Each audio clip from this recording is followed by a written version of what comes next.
Chapter 6 skill number 3 prospects के सामने अपने प्रोडक्ट यानी कि प्रोस्पेक्ट को अपॉर्चुनिटी यानी कि बिजनेस अपॉर्चुनिटी का प्रदर्शन करना और प्लान शो करना। प्रोडक्ट्स को शो करना या बिजनेस अपॉर्चुनिटी को शो करना, प्रेजेंटेशन शो करना। दोस्तों, मैंने बात की पहले दो स्किल्स प्रोस्पेक्ट्स को पहचानें और उन्हें अपने उत्पाद और अवसर के बारे में अधिक जानने को आमंत्रित करें। जैसे कि आपने सीखा कि आप प्रोस्पेक्ट को अपनी टूल्स देखने के लिए आमंत्रित करेंगे। अगर वो टूल्स खुद देख रहे हैं और आप उनके आसपास नहीं हैं, तब आपको कुछ नहीं करना है, सिर्फ फॉलो अप करें कि आप कब करेंगे। यदि आप उनके सामने हैं तब आपको कुछ बातें समझने की ज़रूरत है, और उनमें से सबसे बड़ी बात यह है कि आप मुद्दा नहीं हैं, यानी कि आप सब्जेक्ट नहीं हैं। ये मेरे लिए स्वीकार करना बहुत कठिन था। जब मैंने पहली बार शुरुआत की तो मैंने सब कुछ पढ़ा जो मैं पढ़ सकता था, मैंने सब कुछ सुना जो मैं सुन सकता था, और मैं सभी ट्रेनिंग में गया जहाँ मैं जा सकता था। मुझे लगता था कि सबसे महत्वपूर्ण काम जो मैं एक एक्सपर्ट बनने के लिए कर सकता हूँ वह है कंपनी से जुड़ी सारी जानकारी रखना। यदि कोई मुझसे सवाल करता है तब मैं जवाब देने के लिए तैयार रहूँ। सुनने में ये सही लगता है ना?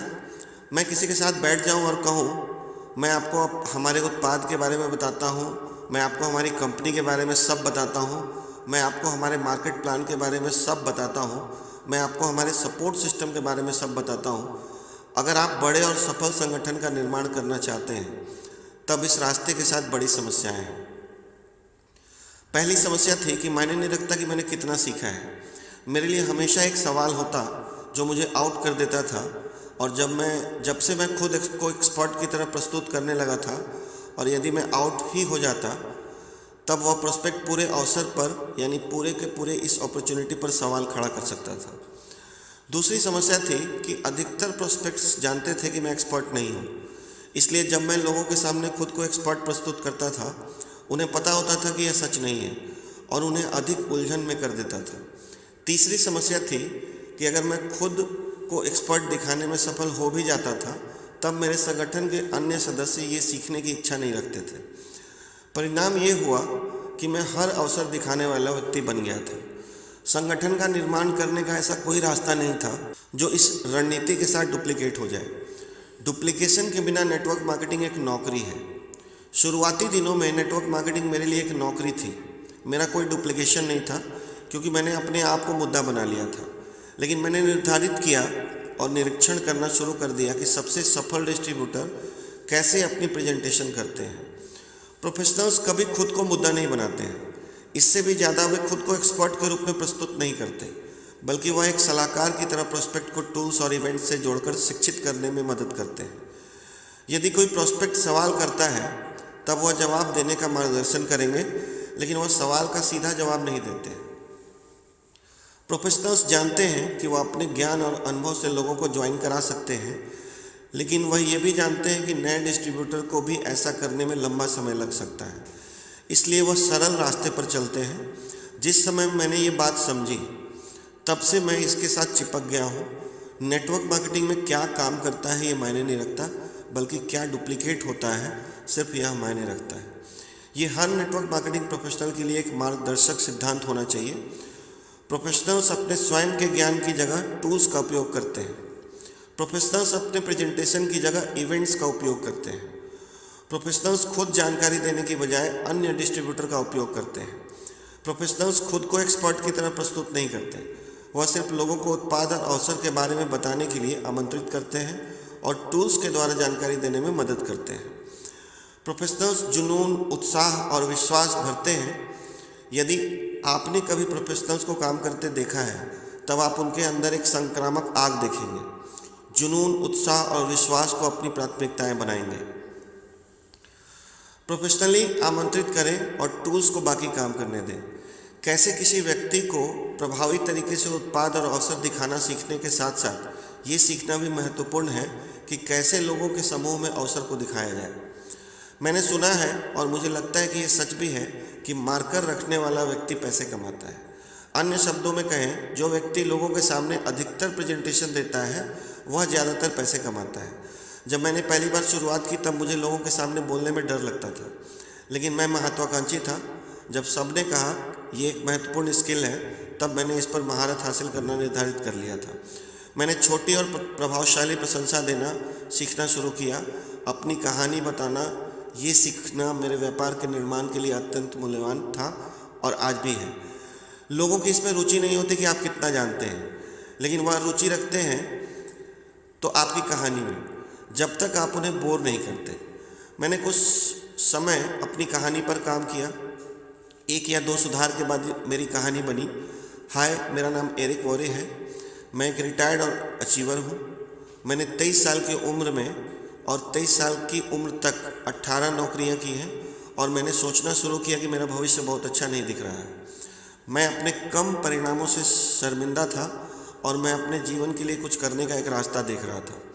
1988 जनवरी में मैं नेटवर्क मार्केटिंग से परिचित हुआ और इसने मेरा जीवन बदल दिया। भविष्य से डरने की बजाय मैं उसके बारे में उत्साहित हो गया और इसके बाद मैंने अपनी वर्तमान सफलता के स्तर पर आधारित जो भी उचित था वो मैंने इस कहानी के अंदर जोड़ दिया। मेरी कहानी का विषय था, अगर मैं ये कर सकता हूँ तो कोई भी कर सकता है। और इस कहानी ने काम किया। मैंने इसे हर समय उपयोग किया, चाहे वो होटल मीटिंग हो, घरेलू मीटिंग हो, कॉन्फ्रेंस कॉल हो, इससे कोई फर्क नहीं पड़ता कल आप क्या थे, आप खुद की कहानी बना सकते हैं। मैंने देखा कि हर जगह कहानी के 4 तत्व होते हैं। नंबर 1, आपका कल, यानी कि आपका बीता हुआ कल। नंबर 2, वो बात जो आपको बीते हुए कल में पसंद नहीं थी। नंबर 3, नेटवर्क मार्केटिंग या कंपनी ने उसे कैसे बचाव किया। नंबर 4, आप अपने परिणाम या अपने भविष्य के बारे में कैसा महसूस करते हैं। अपनी कहानी बनाने में कुछ समय लें और जहां मौका मिल जाए बताएं। अब मैंने अपनी कंपनी के अवसर को प्रस्तुत करने पर महारत हासिल करने का फैसला लिया। मेरी कंपनी के उच्च अर्नर, हाईएस्ट अर्नर अत्यंत शक्तिशाली और प्रभावी थे। इसके अलावा वही प्रेजेंटेशन हर रोज़ देते थे, इसलिए मैंने उनके प्रेजेंटेशन रिकॉर्ड की और उसे कागज़ पर लिख लिया। जब मैंने ये पूरा किया तब मैंने खुद प्रेजेंटेशन देते हुए अपनी आवाज़ रिकॉर्ड की। एक एक शब्द, वही कहानियाँ, वही मजाक, सब कुछ उनकी प्रेजेंटेशन की तरह किया। ये करने के बाद मैंने उसे सुना और वह बहुत बुरी थी। मेरी आवाज़ में कोई ताकत नहीं थी, वह बहुत बोरिंग थी। मुझे पसंद नहीं आई, इसलिए मैंने बार बार रिकॉर्डिंग की जब तक वो अच्छी नहीं लगी। अंत में मेरे पास अपनी प्रेजेंटेशन की ऑडियो कैसेट थी और मैंने उसे अपनी कार में बार बार सुना। मैं शर्त लगा सकता हूँ कि मैंने उसे 500 बार सुना है और उस समय से मुझे याद हो गई।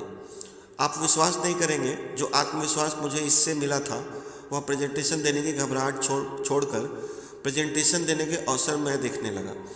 मैंने कॉन्फ्रेंस कॉल, घरेलू मीटिंग, हर जगह मैं प्रेजेंटेशन दी। हमारी लोकल मीटिंग का मैं प्रेजेंटर बन गया था और बड़े एवं बेहतर इवेंट्स की तरफ बढ़ता गया और यहाँ तक कि कंपनी के कन्वेंशन में बोलने के लिए भी मुझे कहा गया। मेरे लिए प्रेजेंटर बनने के कुछ चरण थे। नंबर 1, अपनी कहानी से सीखना। नंबर 2, अवसर, प्रेजेंटेशन को सिखाना। नंबर 3, अन्य ट्रेनिंग प्रेजेंटेशन से सीखना। 1993 में एक प्रेजेंटर के रूप में मैं एक बार निर्णायक पल आया। मैं 29 साल का था और नेटवर्क मार्केटिंग में अपने लिए नाम बनाना शुरू किया था। मेरी बातचीत कंपनी के सीईओ और उस समय के नंबर 1 डिस्ट्रीब्यूटर के साथ हुई थी। मुझे पूरी तरह याद नहीं है यह विषय कहाँ से शुरू हुआ था, लेकिन मैंने सीईओ से कुछ इस तरह कहा था, ठीक है, जैसा मैं अभी टॉप अर्नर मुझसे एक बेहतर नेटवर्कर हो सकते हैं, लेकिन मैं किसी भी समय उनसे बेहतर बोल सकता हूँ। यह एक मजाक जैसा था, लेकिन सीईओ ने अपने भौवें ऊपर की और कहा कि ठीक है बेटा, मैं आपको बताता हूँ। हमारी एक बड़ी कन्वेंशन होने जा रही थी। 4000 से अधिक लोग उस पर शामिल होंगे। हम एक प्राइवेट प्रतियोगिता रखेंगे और मैं आप दोनों को बराबर समय दूंगा। मैं कुछ न्यायाधीश को चुनूंगा और वह फैसला करेंगे कि किसने बेहतर काम किया है। वाह, अब मैं सच में फंस गया था। मैं एक बहुत बड़ा लीडर नहीं था। उस समय टॉप अर्नर के मुकाबले मेरा इतना बड़ा संगठन और प्रतिष्ठा भी नहीं थी, इसलिए मैंने सिर्फ वह किया जो मैं कर सकता था। मैंने एक विषय चुना, मैंने अपने शब्दों को लिखा और बार बार लिखता रहा। मैंने शोध किया, मैंने अभ्यास किया, मैंने भाषण को रिकॉर्ड किया, जो मुमकिन हो सकता था वो मैंने किया। जब वह दिन आया, मैं अपने पूरे जीवन में कभी इतना बेचैन नहीं हुआ था। 14,000 लोगों से बात करना जैसे समुद्र से बात करने की तरह था, लेकिन मेरी तैयारी ने मुझे अच्छे से रखा। मैंने अपने 29 वर्षीय मन को संभाला और शुरुआत कर दी। भीड़ सचमुच पागल हो गई थी। जब मैं मंच से उतर रहा था लोग तब भी जय जयकार कर रहे थे। मैं बैठा रहा जब टॉप अर्नर भाषण दे रहे थे। उन्होंने अपना काम ठीक किया, मुझे बहुत अच्छा महसूस हुआ। जब सीईओ मुझे उस छोटे प्राइवेट प्रतियोगिता जीतने के लिए बधाई देने आए, ये सच में एक निर्णायक पल था। कॉल टू एक्शन, ये आवाज़ आपको सुनने में काफ़ी कम उम्र की लगेगी, लेकिन ये मैं ही हूँ। इस स्किल्स को सीखने के लिए कुछ महत्वपूर्ण बातें याद रखें। जब आप प्रोस्पेक्टिंग कर रहे हो तब आप मैसेंजर हैं, मैसेज नहीं। खुद को आमंत्रित करने के रास्ते पर रखें और टूल्स की सहायता लें। नंबर 2, अपनी कहानी को इस तरह बताना सीखें कि प्रोस्पेक्ट आपको और सुनने के लिए उत्सुक हो जाए। नंबर 3, जब बात समूह के सामने हो तब प्रेजेंटेशन करने की तैयारी ही समाधान है। जब आप तैयार होंगे सब कुछ मज़ेदार होगा। इन बातों को याद रखें, फॉलो करें, अप्लाई करें, बार बार प्रैक्टिस करें, अपनी पूरी टीम को बताएं और पूरी टीम तक ये सब पहुंचाएं।